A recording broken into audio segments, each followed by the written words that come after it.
Morning. നമുക്ക് ഇന്ന് കുട്ടികൾക്കും വലിയവർക്കും എല്ലാവർക്കും ഒരുപോലെ ഇഷ്ടപ്പെടുന്ന ബ്രേക്ക്ഫാസ്റ്റിനും അതുപോലെ തന്നെ വൈകുന്നേരം സ്നാക്കായിട്ടും കഴിക്കാൻ പറ്റുന്ന ഒരു സ്പെഷ്യൽ ടോസ്റ്റ് ഉണ്ടാക്കിയാലോ. നമ്മുടെ ഫ്രഞ്ച് ടോസ്റ്റ് ആണ് കേട്ടോ. സ്പെഷ്യൽ എന്ന് പറഞ്ഞിട്ടുണ്ടെങ്കിൽ നമ്മൾ ഉണ്ടാക്കുന്ന ഷേപ്പിലൊക്കെയാണ് അതിൻ്റെ സ്പെഷ്യാലിറ്റി വരുന്നത്. ഏതെങ്കിലുമൊക്കെ വ്യത്യസ്തമായ ഷേപ്പിലൊക്കെ ഉണ്ടാക്കി കൊടുത്താലല്ലേ കുട്ടികൾക്ക് നന്നായിട്ട് ഇഷ്ടപ്പെടുള്ളൂ.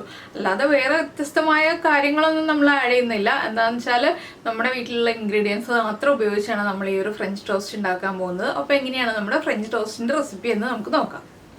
നമുക്ക് നമ്മുടെ ഇൻഗ്രീഡിയൻസ് നോക്കാം. ഞാനിപ്പോൾ 4 സ്ലൈസ് ബ്രെഡ് എടുത്തിട്ടുണ്ട്. ഇത് 6 സ്ലൈസ് ബ്രെഡിനാണെങ്കിൽ ഞാൻ ഈ പറയുന്ന ഇൻഗ്രീഡിയൻസ് തന്നെ മതി കേട്ടോ. 3/4 കപ്പ് പാല്, 1 ടേബിൾ സ്പൂൺ പഞ്ചസാര, 2 മുട്ട, പിന്നെ 1/4 ടീസ്പൂൺ വാനില എസൻസ് അല്ലെങ്കിൽ 1/4 ടീസ്പൂൺ ഏലക്ക പഞ്ചസാര ചേർത്ത് പൊടിച്ചത്. ഇത് നിങ്ങൾക്ക് ഏത് വേണമെങ്കിലും ചേർക്കാം. രണ്ടും കൂടി ചേർക്കരുത്. ഒന്നില്ലെങ്കിൽ വാനില എസൻസ് ചേർക്കുക, അല്ലെങ്കിൽ പഞ്ചസാര ചേർത്ത് ഏലക്കപ്പൊടി ചേർക്കുക. രണ്ടിൽ ഏത് ചേർത്താലും നിങ്ങളുടെ ഫ്ലേവർ അനുസരിച്ച് ചേർക്കാവുന്നതാണ്. അപ്പോൾ ആദ്യം നമ്മൾ ഈ ഒരു ബ്രെഡ് ഇങ്ങനെ തന്നെയല്ല ഡിപ്പ് ചെയ്ത് ഫ്രൈ ചെയ്യാൻ പോകുന്നത്. നമ്മളിതൊന്ന് റൗണ്ടിൽ കട്ട് ചെയ്തിട്ടാണ് ടോസ്റ്റ് ചെയ്യുന്നത്. ഇങ്ങനെ ചെയ്താലും കുഴപ്പമില്ല, പക്ഷേ കുട്ടികൾക്കൊക്കെ കൊടുക്കുമ്പോൾ കുറച്ചും കൂടി ഭംഗിയിൽ കൊടുക്കുകയാണെങ്കിൽ കൂടുതൽ ഇഷ്ടപ്പെടും. പിന്നെ ബട്ടറിൽ ടോസ്റ്റ് ചെയ്തെടുക്കുക കേട്ടോ, അതാണ് കുട്ടികൾക്ക് കൂടുതൽ ഇഷ്ടമാവുക. അപ്പോൾ നമുക്ക് ഈ ബ്രെഡിനെ ഒന്ന് റൗണ്ടിൽ കട്ട് ചെയ്തെടുക്കാം. അപ്പോൾ നമ്മുടെ ബ്രെഡ് ഇതാ കറക്റ്റ് റൗണ്ട് ഷേപ്പിൽ കട്ട് ചെയ്തെടുത്തിട്ടുണ്ട്. നിങ്ങളുടെ കയ്യിൽ ഏതെങ്കിലും റൗണ്ട് ഷേപ്പിലുള്ള പാത്രങ്ങൾ ഷാർപ്പായിട്ടുള്ളത് ഉണ്ടെങ്കിൽ അത് ഉപയോഗിച്ചൊന്ന് കട്ട് ചെയ്തെടുക്കുക. അതിൻ്റെ ബാക്കി വരുന്ന പീസ് കളയണ്ട കേട്ടോ. അത് എടുത്ത് വെച്ചിട്ട് നമുക്ക് വേറെ കാര്യങ്ങൾക്ക് ഉപയോഗിക്കാം. നമുക്ക് ഇപ്പോൾ കട്ട്ലറ്റിനോ അല്ലെങ്കിൽ വേറെ എന്തെങ്കിലും ആവശ്യത്തിനോ ബ്രെഡ് ക്രംസ് ഉണ്ടാക്കാൻ വേണ്ടിയിട്ട് അത് ഉപയോഗിക്കാം. അപ്പോൾ ഈ ഷേപ്പിൽ ആണ് ഞാൻ കട്ട് ചെയ്തെടുത്തിട്ടുള്ളത്. നിങ്ങൾക്ക് ട്രയാങ്കിൾ ഷേപ്പിൽ വേണമെങ്കിൽ ട്രയാങ്കിളായിട്ട് കട്ട് ചെയ്യാം. അതൊക്കെ നിങ്ങളുടെ ഇഷ്ടത്തിനനുസരിച്ച് കട്ട് ചെയ്യാം. ഇനി നമുക്ക് ഈ ബ്രെഡ് മാറ്റി വെച്ചിട്ട് കുറച്ച് വലിയൊരു പാത്രം എടുക്കാം. ഇതിലേക്ക് നമുക്ക് നമ്മുടെ 2 മുട്ടയും പൊട്ടിച്ചൊഴിക്കാം. എൻ്റെ കയ്യിൽ ചെറിയ മുട്ട ആയതുകൊണ്ടാണ് ഞാൻ 2 മുട്ട എടുത്തിട്ടുള്ളത്. വലിയ മുട്ടയാണെങ്കിൽ 1 മുട്ട എടുത്താലും മതി കേട്ടോ, 4 ബ്രെഡിന് വേണ്ടിയിട്ട്. അപ്പോൾ ഞാൻ ഇതിലേക്ക് മുട്ട പൊട്ടിച്ചൊഴിക്കട്ടെ. അപ്പോൾ നമ്മൾ മുട്ട ബൗളിലേക്ക് ഒഴിച്ചിട്ടുണ്ട്. ഇതിലേക്ക് നമ്മുടെ മധുരത്തിനനുസരിച്ച് പഞ്ചസാര ചേർത്ത് കൊടുക്കാം. നല്ല മധുരം വേണം കുട്ടികൾക്കെന്നുണ്ടെങ്കിൽ 1.5 ടേബിൾ സ്പൂൺ പഞ്ചസാര ചേർക്കാം. ഞാനിപ്പോൾ നല്ല മധുരത്തിലല്ല ചെയ്യുന്നത്, അതുകൊണ്ട് 1/2 ടേബിൾ സ്പൂണേ പഞ്ചസാര ചേർത്തിട്ടുള്ളൂ. ഇനി ഇതിലേക്ക് നമ്മൾ ചേർക്കുന്നത് ഏലക്കപ്പൊടിയുടെ ഫ്ലേവർ നിങ്ങളുടെ താല്പര്യത്തിനനുസരിച്ച് ചേർക്കാം. ഞാനിപ്പോൾ 1/2 ടീസ്പൂൺ ഏലക്കപ്പൊടി ചേർക്കുന്നുണ്ട്. 1/4 ടീസ്പൂൺ മതി എന്നുണ്ടെങ്കിൽ 1/4 ടീസ്പൂൺ ചേർക്കാം. ഇത് നന്നായിട്ടൊന്ന് മിക്സ് ചെയ്യാം കേട്ടോ. ഈ മുട്ടയും ഏലക്കപ്പൊടിയും പഞ്ചസാരയും ചേർത്ത് നന്നായിട്ടൊന്ന് മിക്സ് ചെയ്യാം.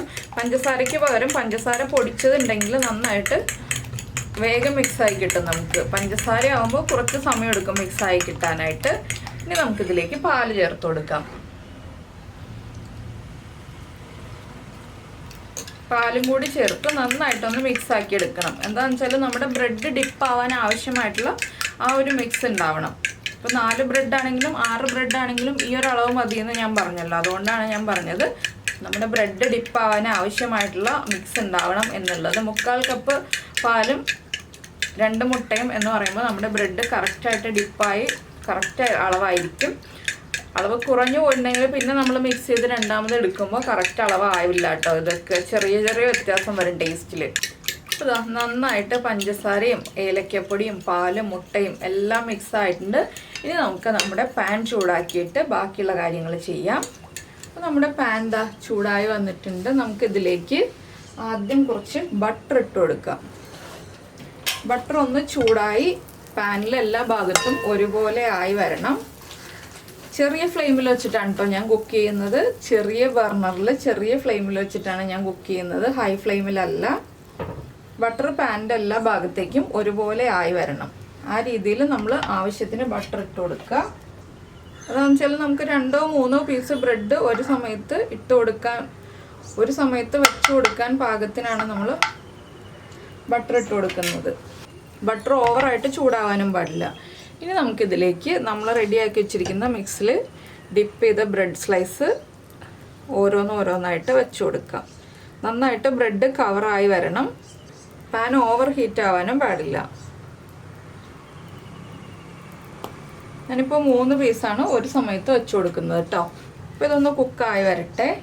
ഇനി ചെറുതായിട്ട് ഫ്ലെയിം ഒന്ന് കൂട്ടി വയ്ക്കാം. ഒരുപാട് ഫ്ലെയിം കൂട്ടി വയ്ക്കരുത്. ഇത് അടച്ചു വെച്ച് കുക്ക് ചെയ്യേണ്ട ആവശ്യമൊന്നുമില്ല.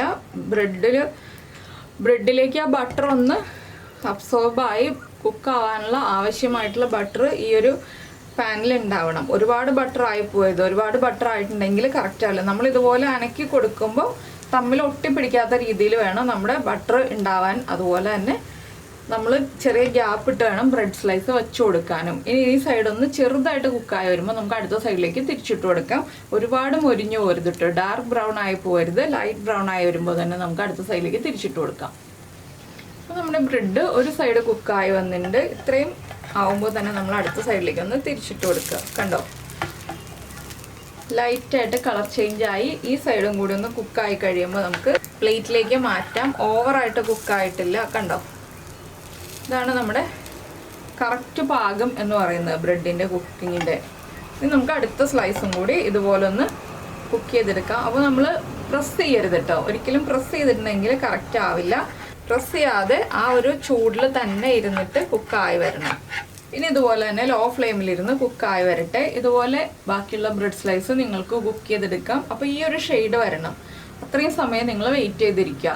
അപ്പോൾ രാവിലെ ബ്രേക്ക്ഫാസ്റ്റിനാണെങ്കിലും വൈകിട്ട് സ്നാക്കായിട്ടാണെങ്കിലും എല്ലാവർക്കും ഈസി ആയിട്ട് ഉണ്ടാക്കാൻ പറ്റുന്ന റെസിപ്പിയാണ്. നിങ്ങൾ ഈ ഒരു റെസിപ്പി ഉണ്ടാക്കി നോക്കിയിട്ടില്ലെങ്കിൽ ഉറപ്പായിട്ടും ട്രൈ ചെയ്യൂ. ഇങ്ങനെ പ്രസ് ചെയ്ത് കൊടുക്കരുത് എന്ന് മാത്രമേ ഉള്ളൂ. പതുക്കെ ചൂടായി കുക്കായി വരുന്നത് വരെ വെയിറ്റ് ചെയ്യാനുള്ളൊരു ക്ഷമ കാണിക്കുക. അപ്പോൾ ഉണ്ടാക്കി നോക്കിയിട്ട് കുട്ടികൾക്കൊക്കെ ഇഷ്ടമായി കഴിഞ്ഞാൽ ഒന്ന് ലൈക്ക് ചെയ്യാനും അതുപോലെ തന്നെ കുട്ടികൾക്ക് ഇഷ്ടമായോ ഇല്ലയോ എന്നൊന്ന് കമൻറ്റ് ചെയ്യാനും മറന്നു പോരുത് കേട്ടോ. പിന്നെ നിങ്ങൾ ഇങ്ങനെയുള്ള റെസിപ്പികളൊക്കെ ട്രൈ ചെയ്യാറുണ്ടോ?